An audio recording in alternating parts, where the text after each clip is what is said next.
Formulations in space.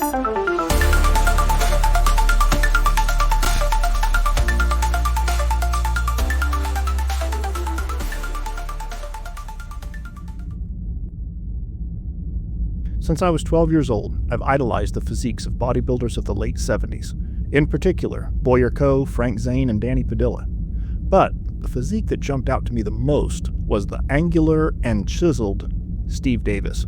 Not the biggest bodybuilder of his era at 5'11 and around 195 pounds, but shockingly dynamic, dramatic looking even.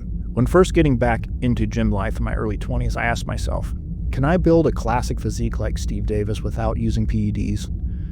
And after looking into what classic bodybuilders took, how they looked when they did, I very scientifically concluded no. You can get big and fluffy or lean and stringy, but not big and lean at the same time without the juice. Or at least that was my conclusion at the time. So, from the age of 25 to 31, I cycled on and off, just trying about anything and everything. Guess what? I still didn't look like a classic bodybuilder by the end of my first years of fooling around with the stuff. I got big and puffy, then I'd diet down for a show and look pretty much natural. Admit it, some of you know what I'm talking about. The truth is, not everyone is a great responder to traditional androgens.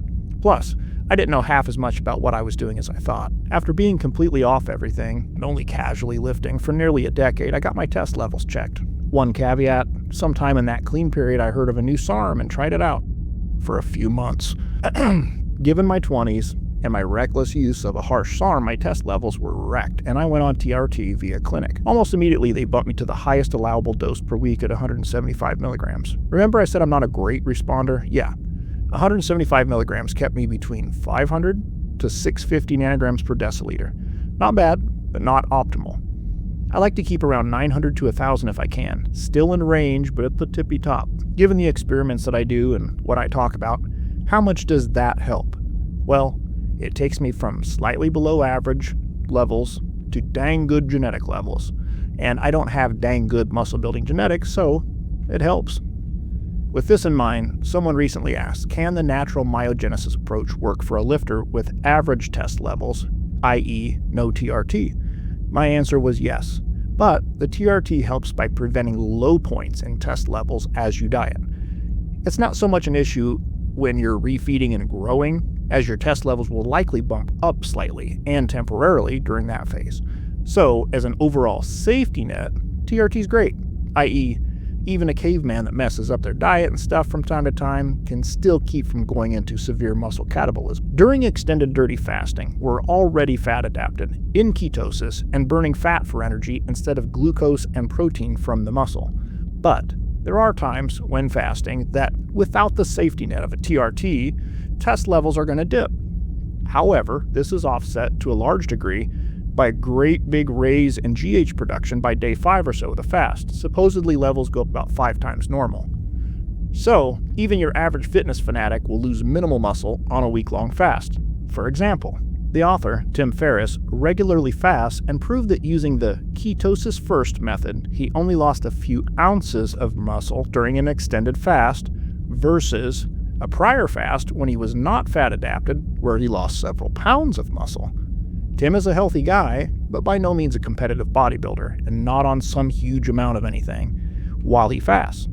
So, as a protection against muscle loss, it's helpful, especially if you have low testosterone, right? But from this example, we see that it's also not a huge factor, i.e., you're going to lose fat and retain most of your muscle if you approach it correctly, whether you're on TRT or not. And given that the same stem cell prep from the keto/fasting will happen whether you're on TRT or not, this means that the eventual resulting new muscle growth is not greatly hindered. Again, if every other factor is in place. For example, in this latest round, I kept my TRT the same as it's been for well over a year. Anyone who has used juice, test, etc. will tell you that you get your growth goodie from it in the first few weeks, 6 to 8 weeks perhaps. Then it simply maintains, i.e., you can't take 200 milligrams of test per week and continue to grow indefinitely. Whatever growth you got from that dose was seen in the first couple months, and then it's business as usual. What if I was a guy with naturally average testosterone, say 5 to 600 nanograms per deciliter, as opposed to my natural levels of 9 nanograms per deciliter, and I did the same technique for growing new muscle tissue that I just got through trying? injecting ecD, DHEA, lemon myrtle, genistein, and epicatogen after a fast. How would my results have been different? Realistically, I would have lost about 1/2 pound of muscle. Tim Ferriss claimed to have lost about 7 ounces on this same situation. Then, on the growth phase, I might have gained 1/2 pound less overall muscle during that phase, i.e., daily life has its ups and downs, troughs and tests, rises and stress, so all in all, at the end of the rainbow, instead of netting 2.5 to 3 pounds of lean muscle tissue and being lower in fat, I would only be up 2 pounds of muscle, give or take, and still lower in fat, i.e. a 25, maybe 30% difference maker. And while this is only my subjective opinion and experience, I feel this is kind of a worst case scenario, and that realistically you would likely achieve around 80% of my results if you were to approach in this manner without TRT. If all other things remain equal, no injury, your diet's good, training's good, then TRT is likely a 20 to 30% difference maker. Remember, we're leaning on the estrogen receptor, IGF-1 receptor, myogenic pathway for this growth method. This pathway is not as dependent on the androgen receptor the same way traditional PEDs are. But that doesn't mean that the androgen receptor can't help. I suspect that timing a blast of primo, test, and maybe masterone during a myogenic growth phase would certainly add to the gains. More anabolic signaling overall, more anabolic support for the calories. In my case, I could end up with, say, 4 to 5 pounds of lean tissue instead of 2 to 3. Doesn't sound like much, but done every 3 months, that extra 1 to 2 pounds could add up, at least on paper. While we're on the topic, can we get realistic about gains on cycle? Part of the mystique of the juice when you're young and naive is that you can do a cycle and blow up 20 pounds in 8 weeks, the first time around. Hang around for a while and you'll hear average experienced cycle quote-unquote gains of 6 to 10 pounds. I hate to burst anyone's bubble, but with the newbie experiencing 20 pounds of gains and the old-timer adding 6 pounds, neither of it's all muscle. Even in the beginning, at best, 33% of your gains are actually keepable tissue. Not glycogen, not mineral or water retention, not fat. Real competitors can confirm this as they've actually had to stand on stage in a bikini and reveal just how much of that 30 pounds gained in a year turned out to be muscle. Not trying to be a prick, but a good recent-ish example of this is Chase Irons putting on 40 pounds from taking all the growth hormone. But if you look at his before and after pics, it's pretty clear, at least to my eye, that it's mostly water and mineral retention in the muscle. By mostly, I mean a mix, but 60% water, maybe more. You look bigger in a shirt, you weigh more, you have more water in the tissue, so you're able to lift more. But how much new actual lean tissue is there? All that GH likely did add a fair bit of new myogenic growth over time. In fact, I bet Chase walks around now with 8 to 10 pounds more muscle, lean tissue, than he did before, once all that excess water has come off. Again, this is not a knock, just what my eyes are seeing. And 8 to 10 pounds of lean new tissue is nothing to sneeze at. My only contention is that it can be done more safely and a heck of a lot more cheaply. To my point, on Chase's Instagram, he has a post detailing how he went from a slightly puffy 280, post using all the GH, to a lean and dry 240 to diet down. I had the sound off, but my guess is that he's advising, okay, now drop your GH from 22 IU to 2 IU. Done. I'm just joking.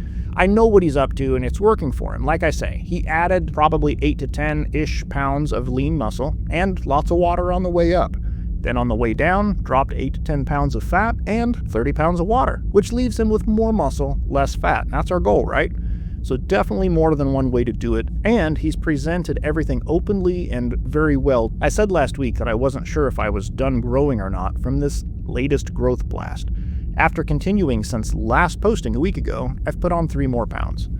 Little of it muscle, some of it water and bloat, and possibly a little fat. That's my signal that the muscle growing, for the most part, is done, and my calories are no longer needed in that way.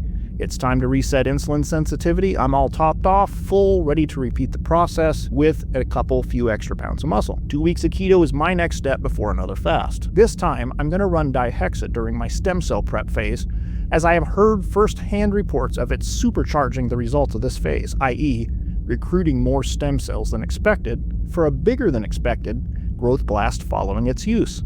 We'll see. I also mentioned last week that I had a really good breakthrough on the injectable Ecti mix. It's officially no longer Satan's pain-causing formula. This is thanks to, frankly, stumbling onto the ideal ratio of glycerin to benzyl alcohol needed to extract any and all excess plant matter successfully.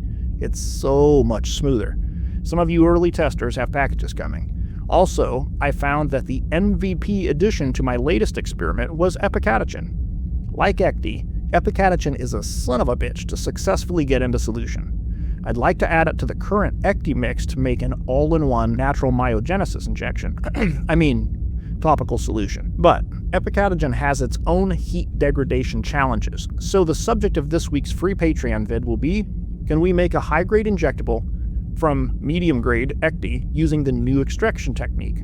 And can we add epicatechin to the mix without ruining the epicatechin? To find out, visit the free Patreon link. As always, I hope some of this made some sense and that you found something useful or thought-provoking in this video. Hit like if you liked it, and subscribe for more of the same should you be so inclined. And I'll see you back here next week.